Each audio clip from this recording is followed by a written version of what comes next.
다 같이 한 마음으로 마태복음 16장 13절 말씀 같이 합독해 보도록 하겠습니다.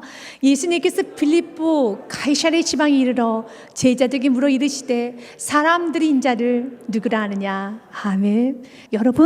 여러분에게서 예수가 누구십니까? 여러분이 오늘 이렇게 예배 드리고 있는 그 예배 주체이신 그 예수님이 누구십니까? 이제는 너의 대답을 듣고 싶다. 너의 분명한 대답을 듣고 싶다. 우리가 바른 신앙 고백을 할 때 우리 신앙생활은 달라지는 것입니다. 그래서 예수님께서 질문하는 겁니다. 나를 누구라 하느냐? 그때 제자들이 예수님을 향해서 세례 요한이라고 하답니다. 예수님을 향해서 에레미야라고 합니다. 15절, 14절 말씀은 이르되 더러는 세례 요한, 더러는 엘리야, 어떤 이는 에레미야나 선지자 중에 하나이다 라고 말합니다. 그 당시에 예수님을 향해서는 호의적이거나 아니면 적대적이었습니다. 그런데 예수님의 기적과 이적, 예수님이 하셨던 말씀을 들으면서 사람들은 예수님의 세례 요한, 엘리야, 에레미야, 세례 요한은 천국에 가는 메시지를 전했기 때문에 예수님도 천국에 가는 메시지를 전하고 있어서 죽었던 세례 요한이 다시 환생하셨나 보다. 세례 요한 같아. 예수님께서 많은 능력을 행하셨잖아요. 여러분 아픈 자도 치료하여 주시고 그리고 많은 기적을 보여주셨기 때문에 하늘에서 불을 내렸던 그 능력의 선지자 엘리야가 환생하셨나 보다. 아니면 에레미야 눈물의 선지자 예수님께서 가난한 자와 아픈 자를 위해서 기도하시고 또한 죄를 깨우쳐 주시며 여러분 이렇게 전하는 그 모습을 보면서 통곡의 선지자 에레미야신가 보다라고 말했습니다. 그들 나름대로는 예수님을 최고로 극찬하는 겁니다. 최고로 찬사하는 겁니다. 그러나 그건 답이 아닙니다. 성심 쓰듯이 후하게 예수님을 높여줬습니다. 그러나 그것은 답이 아닙니다. 진짜 예수 그리스도를 만나고 나면은 어떻게 예수님을 세례 요한에, 어떻게 예수님을 엘리야에, 어떻게 예수님을 에레미야와 비교하면서 가차했을까? 자신의 혀를 여러분 때릴 수밖에 없어요. 이건 정답이 아닙니다. 예수님은 세례 요한도 아니시고 에레미야도 아니시고 아니 세례 요한, 에레미야, 엘리야를 합쳐놓으신 분이 예수님이 아니십니다. 예수님은 예수님 뿐이십니다. 그래서 여러분 예수님이 누구신지 우리가 분명하게 바른 신앙 고백을 할 수 있어야 됩니다. 어리석게 많은 사람들은 예수님을 좋게 생각하는 의미로 예수님은 세례 요한이십니다. 그 말을 전했던 제자들은 어떤 모습으로 예수님께 전했을 것 같습니까? 예수님, 사람들이 예수님을 향해서요 세례 요한이래요. 여러분 미안한 마음으로 감히 예수님을 향해서 세례 요한이라 하고요, 어떤 사람은요 에레미야라고 하도 이건 있을 수가 없는 일이죠. 어떻게 예수님을 향해서 엘리야라고 할 수 있겠습니까? 이건 있을 수가 없는 일입니다. 통곡을 하면서 가슴을 치면서 전하지 않았던 것 같습니다. 예수님, 사람들이 예수님을 향해서 에레미야라고 하는 사람도 있고요, 아니 엘리야라고 하는 사람도 있어요. 여러분 이 대답이 좋아 보입니까? 이 대답이 옳다고 생각합니까? 이 대답이 괜찮아 보입니까? 예수님을 누군지 알면은 절대 이 대답은 괜찮은 대답이 아니에요. 이 대답은 너무 여러분 별 볼 일 없는 대답이라는 겁니다. 그래서 찰스 스펄전 목사님은 이 부분에 대해서 이런 말을 좀 했습니다. 우리가 예수님을 높이 칭송하는 법을 알 수만 있다면 얼마나 좋겠습니까? 볼지어다 세상에 속한 너희 사람들이여 예수님을 이 사람 저 사람 죽을 인생에게 비유하다니 너희는 정신 나간 사람처럼 눈이 멀었도다. 태양을 개똥벌레 빛에 비유하다니 말이 되겠는가? 전사들과 천사장들이 올지어다 와서 그대들의 불붙는 언어로 우리를 도우라. 정말 공감되는 말이지 않습니까? 어찌 태양을 개똥벌레 빛하고 비유하면서 여러분 말할 수 있겠습니까? 어찌 예수님을 정신 나간 사람들처럼 세례 요한이라 엘리야와 또한 에레미야라고 비유할 수 있겠습니까? 그건 정신 나간 사람들이죠. 그래서 천사장들이여 나의 우둔한 혀를 좀 잡아주사 예수님을 제대로 고백하며 찬양할 수 있는 힘을 내게 주시옵소서. 우리도 주님께 구해야 되는 겁니다. 하나님, 내가 정신없이 정신 나간 사람들처럼 예수님을 높이는 것이 아니라 제대로 높이기 원합니다. 마태복음 17장 말씀에 보면은 변화산의 사건이 있습니다. 예수님의 얼굴이 시계, 빛으로 변합니다. 예수님의 옷이 시계 바꿔줍니다. 그리고 예수님께서는 모세와 엘리야와 이야기를 나누시는 장면을 베드로가 보게 되고 요한이 보면 야고보가 보게 됩니다. 그때 모세와 엘리야가 예수님과 더불어 말하는 것이 그들에게 보이거늘. 그리고 베드로가 예수께 이렇게 여쭤봅니다. 예수님, 초막 셋을 짓게 허락하여 주옵소서. 하나는 주를 위하여, 하나는 모세를 위하여, 하나는 엘리야를 위하여. 베드로가 예수께 여쭤 이르되, 주여, 우리가 여기 있는 것이 좋사오니 만일 주님께서 원하시면 내가 여기서 초막 셋을 짓되 하나는 주님을 위하여, 하나는 모세를 위하여, 하나는 엘리야를 위하여 하리이다. 사랑하는 여러분, 예수님께 올려드릴 모든 영광을 사람과 나누면 안 되는 겁니다. 예수님께만 영광 올려드려야 됩니다. 예수를 만나는 순간, 예수님 내 눈에 보여주는 순간에 모세와 엘리야는 없어져야 되는 것입니다. 그래서 답답하셔가지고 하나님께서 이렇게 말씀하십니다. 음성이 들립니다. 말할 때, 초막 셋을 짓겠다고 말할 때 예수님 만을 위한 초막이 아니라 예수님, 모세, 엘리야를 위해서 초막 셋을 짓겠다고 그들이 눈이 휘둥그레져서 정신없이 분주하게 예수님도 섬기고 모세도 섬기고 엘리야도 섬겨야겠다고 생각하는 그들에게 하나님 말합니다. 말할 때 호련히 빛난 구름이 그들을 덮으며 구름 속에 소리가 나서 이르시되, 이는 내 사랑하는 아들이요 내 기뻐하는 자니 너희는 그의 말, 예수님의 말만 들으라 하시는지라. 다 치워버리라는 것입니다. 한 번 더 8절에 언급합니다. 제자들 눈을 들어 보매 오직 예수님 외에는 아무도 보이지 아니하더라. 아멘. They saw no one except Jesus. 예수님 외에 보는 건 없어야 되는 겁니다. 근데 자꾸 보여요. 예수님도 보이고 모세도 보이고 엘리야도 보이고. 그래서 너무 분주합니다. 사랑하는 여러분, 예수를 만나는 순간에 예수만 보여야 되는 겁니다. 예수는 모세일 수가 없습니다. 엘리야일 수도 없습니다. 모세, 엘리야, 에레미야 수많은 선지자가 합쳐진 사람이 예수가 아닙니다. 예수는 예수일 뿐인 것입니다. 그래서 예수님께서 묻는 겁니다. 너희는 나를 누구라 하느냐? 너희는 나를 누구라 하느냐? 신난 마음으로 사람들이 예수님을 세례요한이라고 합니다. 예레미야라고 합니다. 엘리야라고 합니다. 라고 말을 전하는 그들 향해서 너희는 나를 누구라 하느냐? 동일하게 여러분에게 질문합니다. 너가 믿고 있는 예수, 오늘 예배 드리고 있는 예배를 받으실 분 그 예수가 누구라고 하느냐? 그때 여러분 베드로가 이런 대답을 하죠. 이르시되 너희는 나를 누구라 하느냐? 16절 말씀 같이 읽겠습니다. 시몬 베드로가 대답하여 이르되 주는 그리스도시요 살아계신 하나님의 아들이십니다. 아멘. 주님이 그리스도십니다. 주님만이 그리스도이십니다. 사람은 그리스도가 될 수가 없어요. 여러분, 혼란의 세상 가운데 사단이 공중오지 잡고 있는 이 세상 가운데 우린 진리를 명확하게 알아야 됩니다. 답을 아셔야 되는 겁니다. 예수님께서도 마태복음 24장에 마지막 때를 살아가는, 지금 저와 여러분이 살아가고 있는 이 세상이죠. 마지막 때를 살아가고 있는 이 세상에서 일어날 일들에 대해서 예수님은 말씀하셨습니다. 예수님께서 대답해 이르시되 너희가 사람의 미혹을 받지 않도록 취하라. 사람이 우리를 미혹하러 옵니다. 사람이 날 넘어뜨려 옵니다. 그 사람이 뭐라고 말하느냐면 내가 그리스도야, 내가 보혜사야 라고 말하고 온다라는 것입니다. 많은 사람이 내 이름으로 와서 이르되 나는 그리스도로 하여 많은 사람을 미혹하랴. 그때 우리가 주님이 누구인지를 아는 그 답을 분명하게 우리의 마음에 새기고 있을 때 어떤 사람이 와서 내가 그리스도라면 물리쳐야지요. 주님이 그리스도이십니다. 근데 어떤 사람이 와서 미혹하기를 나는 그리스도라, 나는 보혜사라, 나는 예수라 하면서 많은 사람 미혹을 하는데 또 그 사람이 기적과 표적도 행한다는 겁니다. 병도 고치고 신비적인 일을 행하면서 온다는 것입니다.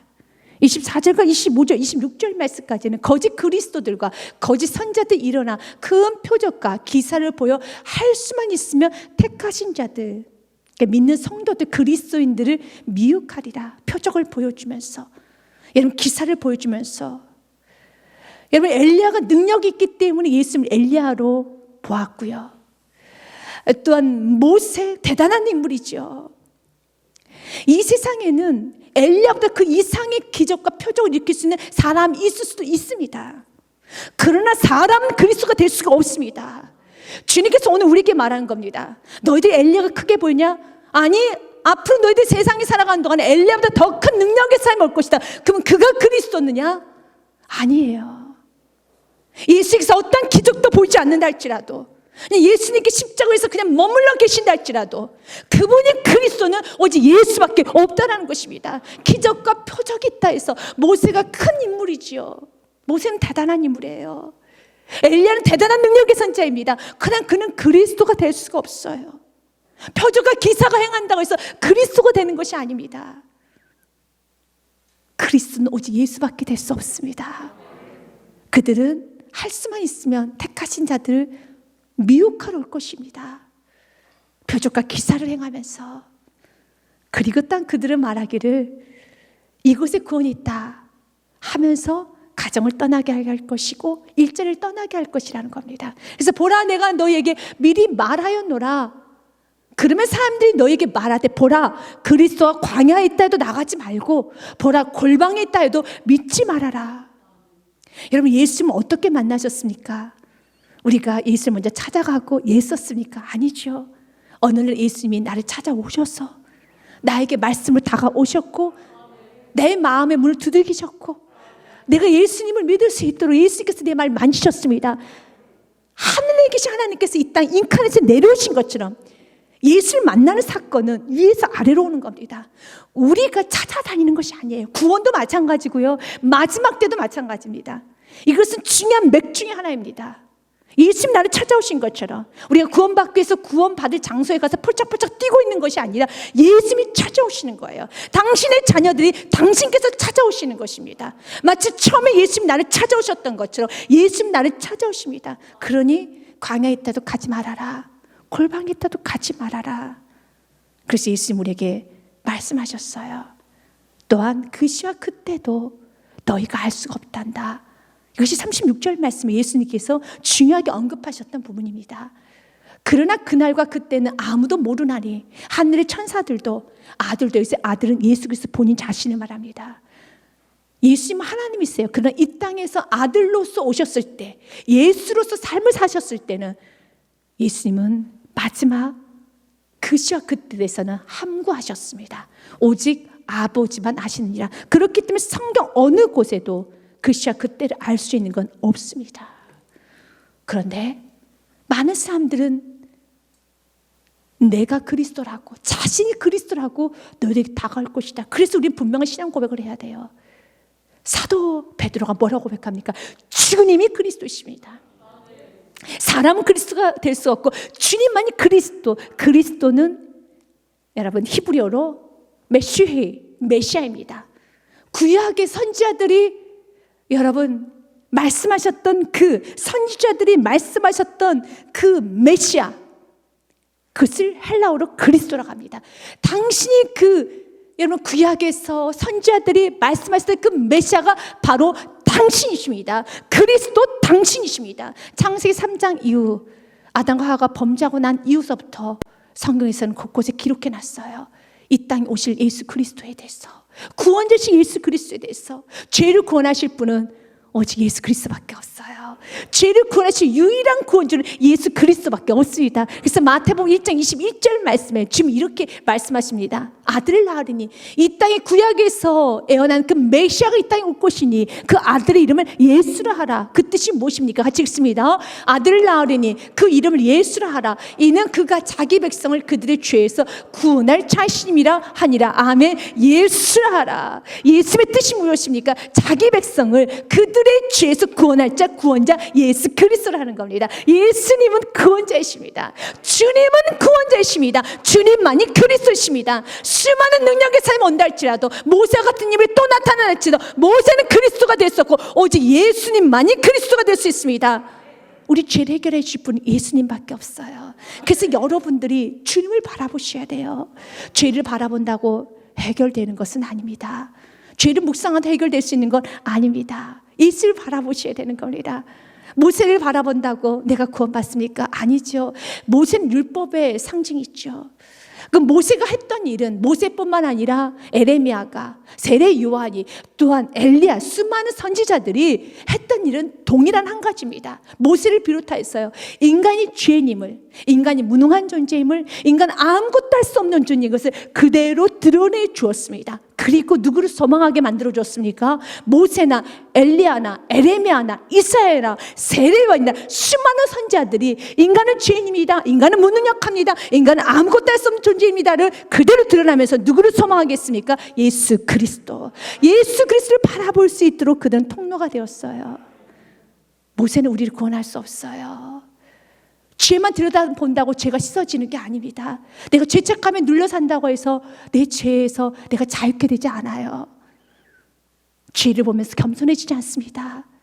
죄를 본다고 해서 여러분 내가 깨끗해지고 내 삶이 겸손해지는 것이 아니라 죄를 지고 가신 예수 그리스도를 바라보면은 내 삶에 변화가 일어나요. 죄를 지시고 피를 흘리신 그 예수 그리스도를 바라보기 시작하면 내 삶에 변화가 일어납니다. 죄를 볼 것이 아니라 내 죄를 지고 죽으신 예수 그리스도, 내 죄 때문에 흘리신 그 보혈의 피를 마셔야지만 또한 내 죄를 해서 십자가에서 죽으신 예수 그리스도를 쳐다보기 시작할 때, 그 주님을 보기 시작할 때 내 마음 가운데는 이런 마음이 생깁니다. 주님, 너무 죄송합니다. 주님이 이렇게 나를 사랑하시는군요. 예수님이 십자가에서 찢어진 그 살을 내가 바라보며 묵상하고 있을 때 내 죄를 보는 것이 아니라 그 죄 때문에 찢겨진 그 살을 보며 흘리신 그 피를 보며 그 십자가 위에 계신 예수 그리스도를 바라보기 시작하면 모세를 보면 안 되고 엘리야를 보면 안 되고 세례요한을 보면 안 되고 예수 그리스도를 바라보면 거기서 우리 안에는 자유가 일어나요. 우리 안에는 예수님 너무 사랑하면 예수님의 사랑이 솟구치 올라오게 돼요. 이런 나를 사랑하시는구나, 이런 나를 사랑하시구나. 이젠 죄를 미워하는 마음이 생겨요. 죄를 싫어하는 마음이 생긴다는 겁니다. 그러면서 이젠 죄가 좋은 게 아니라 나를 위해서 죽으신 예수 그리스도 십자가, 예수 그리스도 사랑하게 되는 것입니다. 그럼 예수님께서 십자가에서 죽음으로 끝났습니까? 아니죠. 예수님께서는 3일 만에 말씀 그대로 살아나셨습니다. 나는 부활이요 생명이니 나를 믿는 자는 죽어도 살겠고 살아서 믿는 자는 영원히 죽지 아니하리라. 아멘. 예수님 살아나셨어요. 이 죄의 문제를 해결해 주시고 예수님 살아나셔서 우리에게 구원을 선포해 주셨습니다. 우리가 그 예수 그리스도를 바라보기 시작할 때 우리의 인생은 자유케 되는 것입니다. 칼빈이 자유에 대해서 이렇게 좀 정의합니다. 의미 있는 정의인 것 같습니다. 자유란 무엇인가?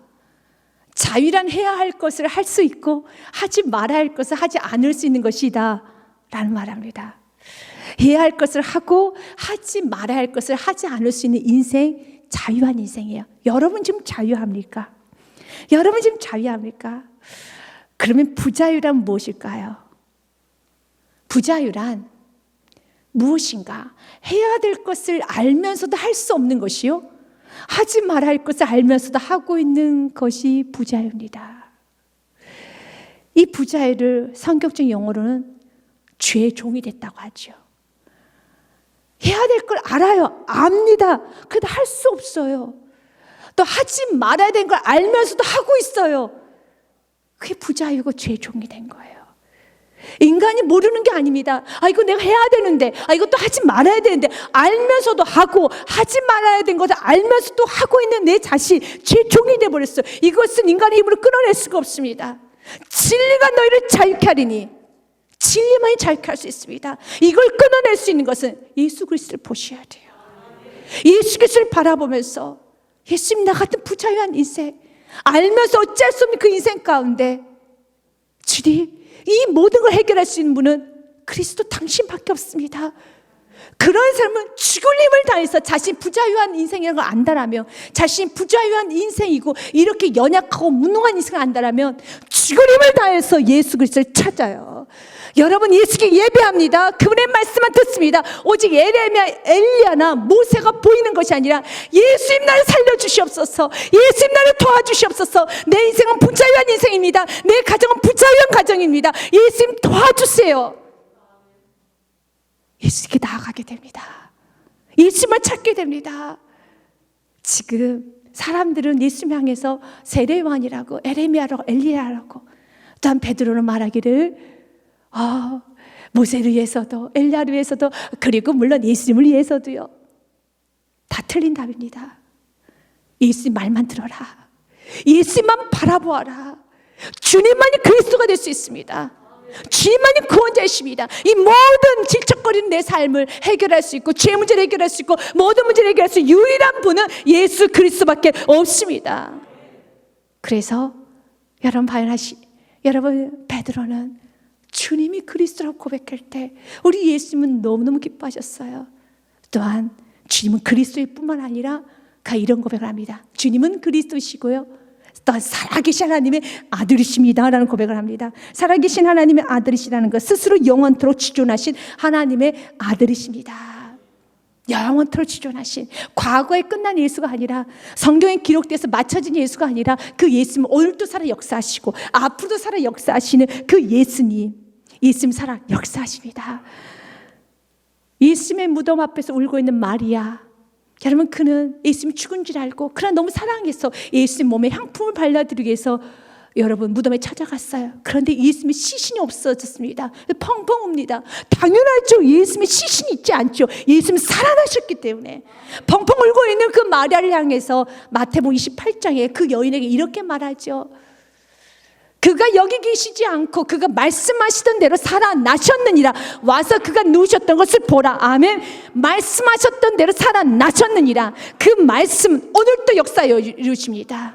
살아 역사하신 하나님의 아들이십니다. 과거로 끝난 예수가 아니라, 성경에 기록만 되어 있는 예수님이 아니라, 예수님은 여러분의 삶 가운데 오늘도 역사하시고 오늘도 일하여 주시고, 그 예수님의 말씀은 오늘도 1.1획도 여러분 변하지 않고 오늘도 그 역사가 일어납니다. 우리가 뭘 고백합니다. 주님은 그리스도, 주님은 구원자이시고요, 그 주님은 지금도 살아 역사하십니다.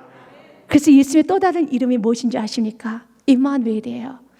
1장 23절 말씀에 보면, 마태복음 1장 23절 말씀에 보면, 보라 처녀가 잉타하여 아들을 낳을 것이요 그의 이름을 임마누엘 하리라 했으니, 이를 번역하자 하나님 우리와 함께 계시도다. 아멘.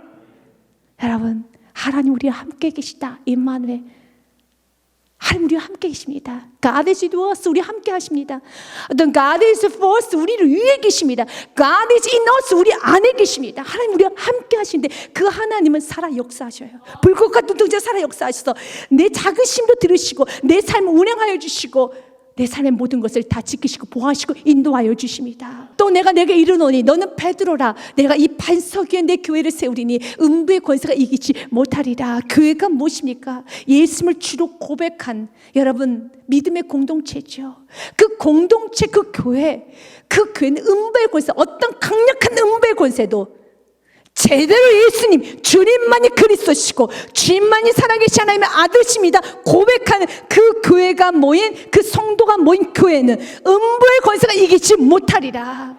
예수님만이 그리스도라고 고백하며 그 예수님 오늘도 살아 역사하십니다 고백하는 그 성도가 있는 그 가정은 음부의 권세가 이기지 못하리라. 그 인생은 음부의 권세가 이기지 못하리라. 음부의 권세가 이기지 못해요. 주님은 그리스도라고 고백하는 그 성도가 모여있는 교회, 그 성도가 있는 가정, 그 여러분 사업장 일터에는 음부의 권세, 어떤 강력한 권세도 능히 이길 수가 없어요. 우리 주님께서는 또한 음부의 권세 이기지 못하리라. 그리고 또 이렇게 말합니다. 예수께서 너에게 천국의 열쇠를 주시겠다고 말합니다. 천국의 문은 어떻게 열립니까? 예수 그리스도가 아니고선 천국의 문이 열리지를 못해요. 근데 그 키를 우리에게 주시겠다는 겁니다. 최고의 복이죠. 내가 천국 열쇠를 내게 주리니 내가 땅에서 무엇이든지 매면 하늘에서도 매일 것이요 내가 땅에서 무엇이든지 풀면 하늘에서도 풀리리라. 예수님 우리에게 열쇠를 주셨어요. 그래서 너가 천국의 문을 열 수 있고 닫을 수 있다는 겁니다. 주 예수를 믿으라. 그리하면 너와 내 집을 구원을 얻으리라고 되어 있죠. 여러분, 내가 예수를 믿기 시작하면 이미 예수님께서 나에게 무엇을 천국의 열쇠까지 나에게 주셨어요. 그 누구에게도 주지 않았던 그 천국의 열쇠를, 그 예수 그리스도, 주가 그리스도라는 그 진리를, 주가 그리스도라는 그 진리를, 그 열쇠를 내 입에 줘서, 여러분 이건 은혜죠. 주가 그리스도라는 걸 내가 아는 것도 은혜고, 여러분 나에게 주가 그리스도라고 선포할 수 있는 것도 은혜고, 나를 통해서 주가 그리스도 선포가 되어질 때 주님 약속하셨어요. 너와 내 집의 구원을 얻으리라. 여러분 선포하기 시작하면 주님은 그리스도라고 주님만이 구원자시라고 모세 엘리야가 아닙니다. 어떤 능력의 사람도 아닙니다. 예수님만이 구원자십니다. 선포하기 시작할 때 하늘의 문이 열립니다.